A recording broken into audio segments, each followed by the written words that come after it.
SUPERFLAT. It's fun, it's great, and it really opens the mind and world to so many things to create and build, and with the Create mod, even more so. With the Space City theme I aim to achieve in this world, I need to go big or go home. In this episode, easily the biggest factory I have built thus far across all my series is leveraging many different machines and create parts to make a truly beautiful monster. Don't worry, I'll make a bigger one later. I am Bedrock Burger, your local it was my idea for everyone to die kinda guy. This video took some time to work on as I had adult stuff going on and severe motivation issues. To shamelessly promote, check out my Patreon, link in the description. Make sure to do what the algorithm demands of you and let's return to this adventure and create mod SUPERFLAT. To get to this massive factory, I needed to first work on my power setup. At the moment, I had just been using water wheels all over the place, but that definitely wouldn't be enough to power this huge factory. So into the nether I went to look for a fortress. If you've played the Create mod, you know why. Blaze burners, they're good stuff. Don't forget you can take as many empty blaze burners as you want and just click on the spawner to get infinite ones. You don't need to actually physically click on a blaze. To fuel all the blaze burners, I looked into create crafts and additions for a specific item, the straw. They're made through a roller machine. Throw bamboo in, which I had got from a farmer's crate, and out pops a straw. Use it on a blaze burner and now I could pump lava directly in. I did set up another larger cauldron farm with dripstone to get lava, using pipes underneath to pull all of the lava into a larger buffer tank. Underneath, right at bedrock, I set up another pipe system to pull the lava into burners. With 4 maxed out boilers, it was making a whopping 400,000 stress units.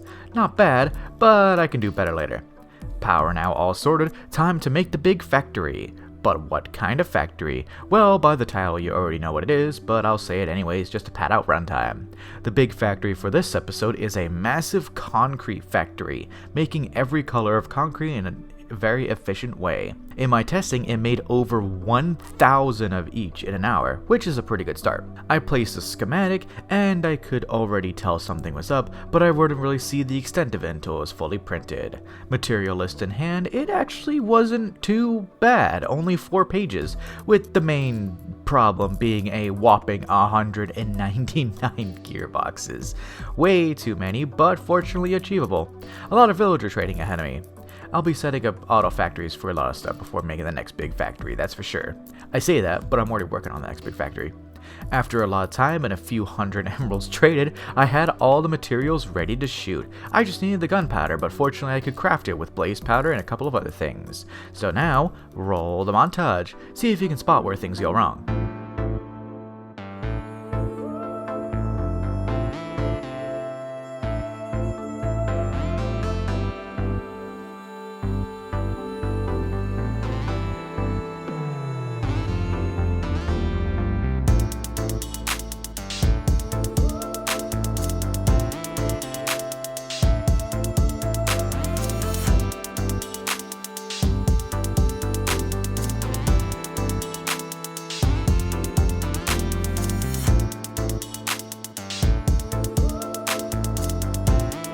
When the build finished printing, I started to notice all the issues. For some reason, in the newest Create update, not sure if it's 6.06 or the 6.0 update period, but schematics are totally broken. Printing wrong or printing belts too far. For this build, every single belt was broken, tunnels didn't have the filters in the right spot, and many mechanical crafters didn't mesh like I had set, and it just didn't work. It's extremely annoying as someone who uses schematics a lot. Them printing wrong is detrimental to my builds. This didn't happen in the previous Create update, which makes it even worse. And I urge the Create team to look into this. May have to do with moving parts or even cardinal direction, as my build was north-south and this one was placed east-west, and the filters acted as if the tunnels were placed when it was north-south. Very weird. Anyways, it took me way too long to fix it all up, but with it all fixed up, I added a few small parts to help with overflow and tweak some stuff to account for backing up. Now time for the lengthy explanation of how this factory automatically makes concrete. So there's two different halves of this build that blend together, the die making and the concrete making. For die making, I'm using mechanical insulators from the Create Mechanical Botany mod. I covered it on my channel a few days ago. It adds machines that grow flowers using water and rotational power. Each die has a flower or plant associated with the die, except for a handful that require crafting. For the ones that are crafted, I had separate insulators for those, and mixers to make the die. For any flower that made additional dies, they just got pulled with a smart chute or funnel onto the main die path. For wither roses specifically, I just haunted poppies to take the easy route. All the flowers split into tunnels, with one being sent back to the insulator and the other was milled to make the dies. All the dies went into barrels, where a funnel with their specific die was sent into the bottom slot of Mechanical Crafter. I also added an overflow protection using smart chutes, threshold centers, and redstone links, so the barrels wouldn't fill up and get clogged. For the sand and gravel comes the other part, the concrete making. Cobblestone generators from another mod, Create Generators, made cobblestone, with one for sand and the other for gravel. For the sand one, the cobblestone went into a millstone, then a pair of crushing wheels. A smart chute is used to pull the clay and flint out and into item vaults. For gravel, just a millstone is needed, that's all.